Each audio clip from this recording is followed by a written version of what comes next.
about Russia. About Russia? Russia, Sorry, yes. just my hearing. I apologize. Yes, Russia. With my sight and my hearing. Well, Russian Foreign Ministry today responded to U.S. sanctions, saying that United States have demonstrated they make a choice in favor of further confrontation. First of all, how can you comment on that? And also, I would like to clarify one thing, whether these sanctions are related to Crimea, as Department of Treasury said, or whether they with respect to Eastern Ukraine conflict, as yesterday you mentioned Minsk agreements. Sure. Well, I think I explained a little bit yesterday, and of course defer to the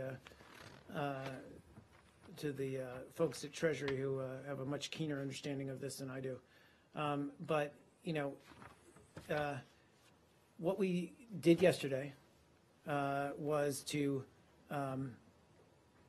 we call it sanctions maintenance, but in a sense, it was an effort to maintain the current sanctions by going after sanctions evaders, by identifying subsidiaries of already sanctioned Russian companies, and by going after some of the former officials of the former Yanukovych regime, and also by going after some targets as well in Ukraine, in Crimea rather.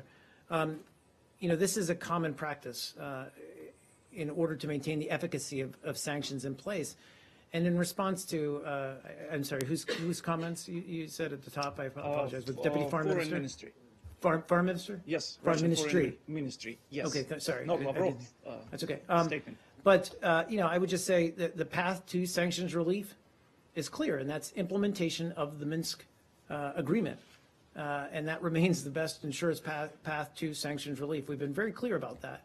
So what we want to see is Russia and the separatists it backs fully implement Minsk, and then we can talk about relief, at least on some of the sanctions. There are others, as you mentioned, that pertain to Crimea that remain in place as well.